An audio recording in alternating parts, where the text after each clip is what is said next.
बिस्मिल्लाहिर्रहमानिर्रहीम। Welcome to MK academy. Calculus के course की सीरीज़ को कंटिन्यू करते हुए आज हम एक्सपोनेंशियल्स फंक्शन को डिस्कस करने जा रहे हैं।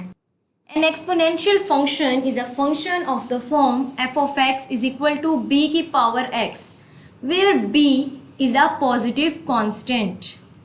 ओके, जैसे जैसे हम x यानी कि अपनी इनपुट को चेंज करेंगे, इसमें वैल्यूज़ पुट करेंगे, हमें आउटपुट्स मिलते रहेंगे कॉरस्पॉन्डिंग टू दिस b।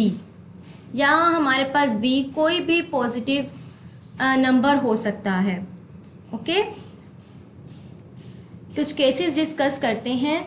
जब हमारा इनपुट यानी कि जब हमारा x एक पॉजिटिव इंटीजर होगा यानी कि n होगा, तो हम इसका मतलब है b की पावर n यानी कि b को हम n टाइम्स मल्टीप्लाई करेंगे।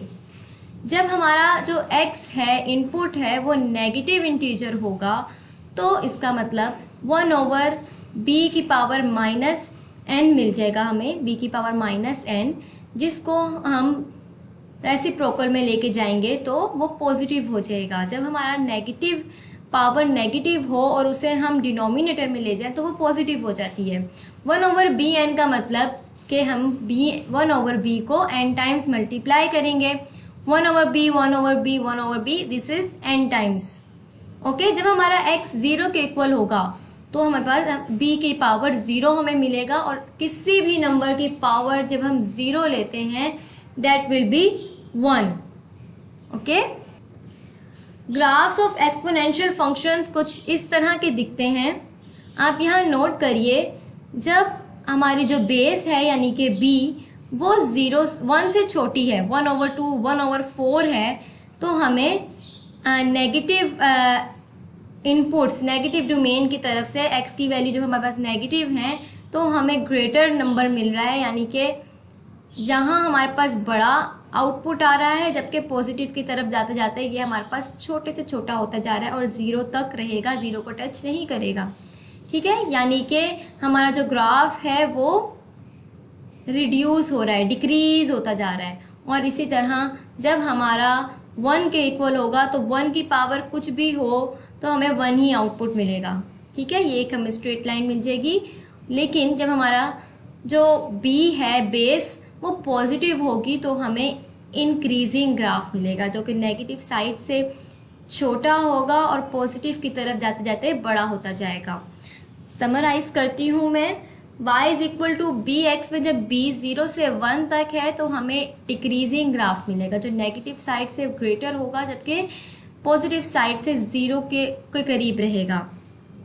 और जब हमारा b 1 के बराबर होगा तो हमें स्ट्रेट लाइन मिलेगी, जबकि जब हमारा b पॉजिटिव होगा 1 से ग्रेटर होगा तो हमें इंक्रीजिंग ग्राफ मिलेगा। आप देखें, हम यहाँ बेस को चेंज करते रहेंगे और हमारे ग्राफ में क्या चेंजिंग आती हैं। जब हम बेस को 0.12 से स्टार्ट कर रहे हैं तो हमारा ग्राफ एक्सपोनेंशियल डिके है, यानी कि डिक्रीज़ हो रहा है। ओके, क्यों डिक्रीज़ हो रहा है? क्योंकि मैं आपको बता चुकी हूँ कि जब हमारा 0 से 1 के दरमियान बेस रहेगी तो डिक्रीज़ होगा। अब देखिए 0 से 1 के दरमियान इस तरह से चेंजिंग आ रही हैं। ठीक है, जब हमारा बिल्कुल 1 के इक्वल हो जाएगा ग्राफ तो this is straight line. Okay, लेकिन जब 1 से ग्रेटर होता जाएगा तो एक्सपोनेंशियल ग्रोथ होती है और ग्राफ में इस तरह से चेंजिंग आती हैं, आप देख सकते हैं।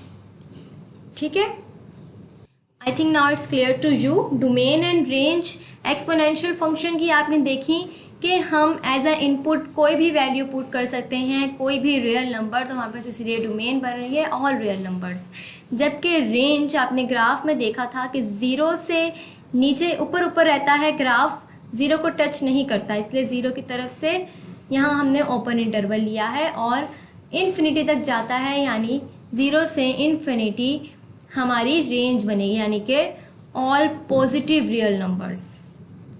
ओके, लॉज देखते हैं एक्सपोनेंशियल फंक्शन के।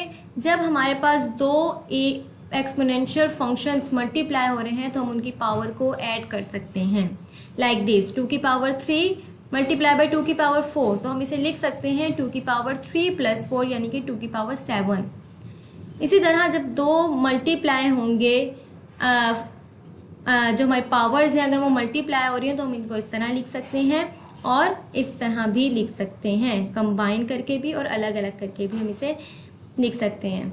ओके, इसका मतलब है a की भी पावर n है और b की भी पावर n है। यहाँ पे भी a की पावर n है और b की पावर भी n है। यहाँ मैं आपको पहले बता चुकी हूँ कि जब हमारे पास डिनोमिनेटर में पावर होती है तो हम ऊपर लेके जाते हैं तो वो अपना साइन चेंज कर लेती है, यानी कि जो नेगेटिव हो वो पॉजिटिव हो जाती है, पॉजिटिव नेगेटिव हो जाती है। जब हम a को ऊपर लेके जाएंगे e की पावर -n बन जाएगा और इस फॉर्मूले से हमने इसको कंबाइन किया है a की पावर m-n। 2 की पावर 5 डिवाइडेड बाई 2 की पावर 3, 2 की पावर 3 को हम ऊपर लेकर आए हैं, 2 की पावर 5 -3, a की पावर m माइनस a की power m divided by a की पावर n, इसको हम लिख सकते हैं। हमने यहाँ m को नीचे लेकर आए हैं तो हम m पॉजिटिव था तो नेगेटिव हो जाएगा, 1/a की पावर n माइनस m हो जाएगा हमारे पास। लाइक दिस 2 की पावर 3 डिवाइडेड बाय 2 की पावर 5 हमारे पास बन जाएगा 2 की पावर 5 -3। जब यहाँ 3 जो है वो नीचे आएगा तो वो नेगेटिव में चेंज हो जाएगा। I think it's clear to you now. Now we will discuss the number e। ये एक खास तरह का इरेशनल नंबर है जिसकी वैल्यू है e 2.718281828 एंड सो ऑन।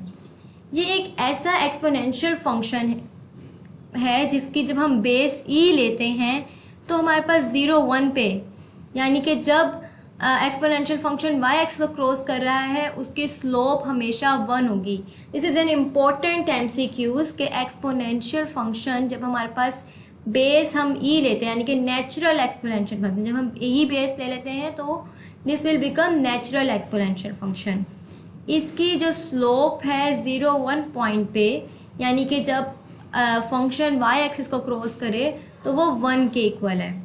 ठीक है, यानी कि ये एक्स एक्सिस के साथ 45 डिग्री का एंगल बना रही है।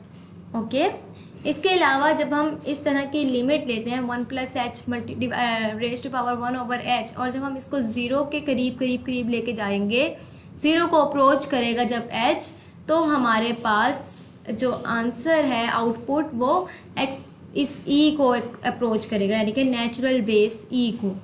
ओके, इसी तरह जब इस फंक्शन में हमारे पास n इन्फिनिटी को अप्रोच करेगा तो हमारा आउटपुट e को अप्रोच करेगा। Okay, e is called natural number और नेचुरल बेस क्योंकि बहुत सारी जो हमारी नेचुरल एक्टिविटीज़ हो रही हैं उनमें जो इंक्रीजिंग और डिक्रीजिंग का ट्रेंड है वो इस बेस e के अकॉर्डिंग होता है। Okay, like population growth, investment growth, current in the capacitor और current in an inductor circuit. Okay, like ये हमारा एक्सपोनेंशियल नेचुरल एक्सपोनेंशियल बेस की तरह उनका ग्राफ बनता है। आई थिंक आपको समझ आ गई होगी। If you like my video, click on like button, share and subscribe our channel. Thank you.